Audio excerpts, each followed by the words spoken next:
أعوذ بالله من الشيطان الرجيم. بسم الله الرحمن الرحيم. الرحمن علم القرآن خلق الإنسان علمه البيان. الشمس والقمر بحسبان والنجم والشجر يسجدان والسماء رفعها ووضع الميزان ألا تطغوا في الميزان وأقيموا الوزن بالقسط ولا تخسروا الميزان والأرض وضعها للأنام فيها فاكهة والنخل ذات الأكمام والحب ذو العصف والريحان فبأي آلاء ربكما تكذبان. خلق الإنسان من صلصال كالفخار وخلق الجان من مارج من نار فبأي آلاء ربكما تكذبان. رب المشرقين ورب المغربين فبأي آلاء ربكما تكذبان. مرج البحرين يلتقيان بينهما برزخ لا يبغيان فبأي آلاء ربكما تكذبان. يخرج منهما اللؤلؤ والمرجان فبأي آلاء ربكما تكذبان. وله الجوار المنشآت في البحر كالأعلام فبأي آلاء ربكما تكذبان. كل من عليها فان ويبقى وجه ربك ذو الجلال والإكرام فبأي آلاء ربكما تكذبان. يسأله من في السماوات والأرض كل يوم هو في شأن فبأي آلاء ربكما تكذبان. سنفرغ لكم أيها الثقلان فبأي آلاء ربكما تكذبان. يا معشر الجن والإنس إن استطعتم أن تنفذوا من أقطار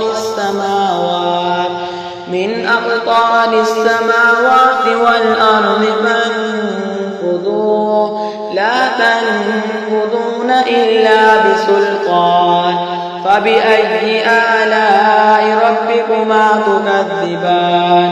يرسل عليكما شواظ من نار ونحاس فلا تنتصران فبأي آلاء ربكما تكذبان. فإذا انشقت السماء فكانت وردة كالدهان فبأي آلاء ربكما تكذبان. فيومئذ لا يسأل عن ذنبه إنس ولا جان فبأي آلاء ربكما تكذبان. يعرف المجرمون بسيماهم فيؤخذ بالنواسي والأقدام فبأي آلاء ربكما تكذبان.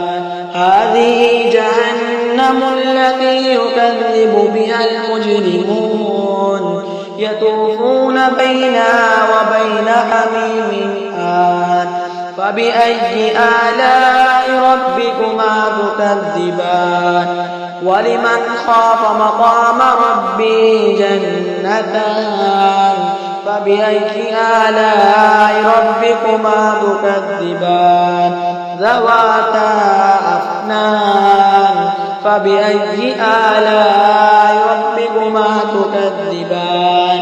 فيهما عينان تجريان فبأي آلاء ربكما تكذبان فيهما من كل فاكهة زوجان فبأي آلاء ربكما تكذبان متكئين على فرش بطائنها من استبرق وجنى الجنتين دان فبأي آلاء ربكما تكذبان فيهن قاصرات الطرف لم يطمثهن إنس قبلهم ولا جان فبأي آلاء ربكما تكذبان كأنهن الياقوت والمرجان فبأي آلاء ربكما تكذبان هل جزاء الإحسان إلا الإحسان فبأي آلاء ربكما تكذبان ومن دونهما جنتان فبأي آلاء ربكما تكذبان مدهامتان فبأي آلاء ربكما تكذبان فيهما عينان نضاختان فبأي آلاء ربكما تكذبان فيهما فاكهة ونخل ورمان فبأي آلاء ربكما تكذبان فيهن خيرات حسان فبأي آلاء ربكما تكذبان حور مقصورات بالخيام فبأي آلاء ربكما تكذبان لم يطمثهن إنس قبلهم ولا جان فبأي آلاء ربكما تكذبان متكئين على رفرف خضر وعبقري حسان فبأي آلاء ربكما تكذبان تبارك اسم ربك ذي الجلال والإكرام